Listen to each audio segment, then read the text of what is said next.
Hello and welcome to Tara's Daily Insight and the Open Door, your spiritual caffeine for a high vibrational life. I am Mitchell, the Intuitive Messenger, and today is Thursday, June 6th, 2013. And for those of you who love numbers, today is 666. And it's actually a good thing. It's the 6th month, the 6th day, and this is a 6th year. Now, the really cool thing about that is that actually adds up to 18, and in the tarot deck, that is the moon card. So a very, very intuitive card. It comes right after the star, which was right after the tower. So we are in a rebuilding, beautiful, beautiful phase. Today, your intuition should be high. It should be kicking in. Here in Florida, we're covered with rainstorms. I'm about to get on the road shortly and drive up to Atlanta, Georgia. I'm going to get to see a dear friend who I've never physically met, but I feel like I know better than some people I've known for years, and that is Shelly Wilson. She's going to be up there. And also I'm going to get to see and hopefully meet, shake hands with Paul Selig, the man who wrote the Book of Love and Creation. So all that being said, thanks for following my fan page on Facebook and subscribing to this YouTube channel. Check out Team Spirit's Daily Message, which usually coincides with the open door and the message here, but it's just a simple, quick blurb for those of you who want it in a nutshell rather than 8 to 10 minutes. And speaking of 8 to 10 minutes, let me get this done so I can get on the road. We'll be putting out a newsletter, which will have a minute meditation and also a free video. It's all circling around loving yourself, which then would bring in love of a romantic nature if you're so desiring that. So, all right, card for today. Ta-da, 10 of Swords. So, first of all, number 10 is boils down to a number 1, so it's definitely about beginnings. Swords are things that are mental, kind of logical things, things of the mind. They're the element air. And as you can see by this card, this man is in some serious pain. I love that he's wrapped in the purple sash, which shows me a great connection to the higher self. Think of your third eye and crown chakra, those indigo and violet colors, a little connected higher up, rather than some of the browns and reds and orange and yellows, which is more connected down to the ground and the earth. But this is often self-inflicted pain that is the kind that is mental. Now, how, and I'm asking Spirit, how does that card go along with what I just said about the day being more intuitive? Okay, thank you, they told me. So go easy on yourself as you're developing your intuition. I know there are many of you out there who either want to do this type of work, already are doing this type of work, or want to eventually get into this type of work of what I do as a psychic and a medium.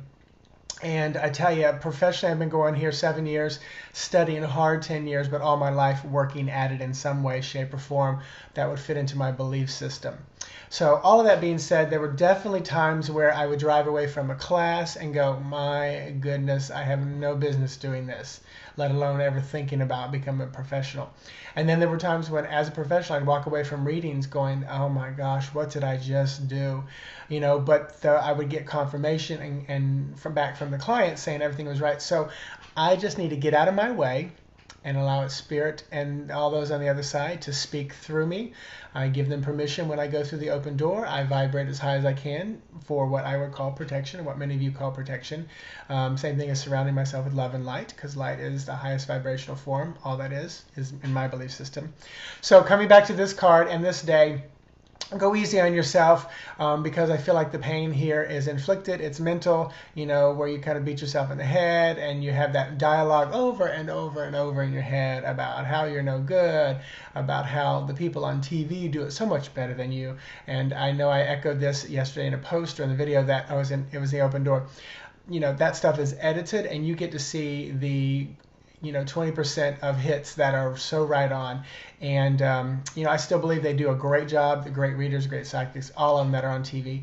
I've never seen one that I wouldn't consider real and authentic. But again, they're turning their work over to someone who's trying to make money, which is TV, television. They need to create that drama, et cetera, et cetera. So we are living in the real world and we're trying to help people, which I know the TV shows do because it has helped me. Even the TV show Medium, which was so dramatized, when I was living in a tiny little town and I could watch that, I lived alone and I felt bad when I watched it. because I still was in that mode of conservative Christian belief that I shouldn't be watching this because it's of the devil. But let me tell you, that show Medium was so amazing with Arquette. I forget her first name right now, but Alison Dubois. Thank you for putting your life on TV. But definitely very amazing for me because it just made a connection. It didn't make me feel quite so alone or quite so odd. So I knew things were ramping up then.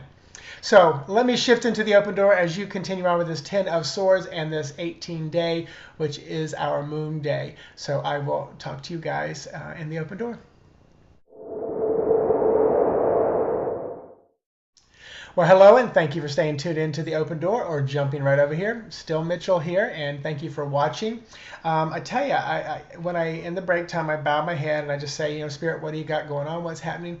And it's like they're just blank. At first they said, oh, this is all about you. I thought, I don't really want to just talk about me. But I think I might be supposed to just kind of say, you know, I'm off to a trip to Atlanta. There's a conference called Through the Veil. Alan Cohen, Paul Selig, who I've mentioned many times. I love his book, and we'll get his other book and eagerly await his third one coming out in the fall. And I think it's Kim Russo is another person going to be up there. But all of these people, the only one I know is Paul Selig. So I'm very excited to go to a weekend kind of convention and meet some new people who do this work, and also some others who are like me.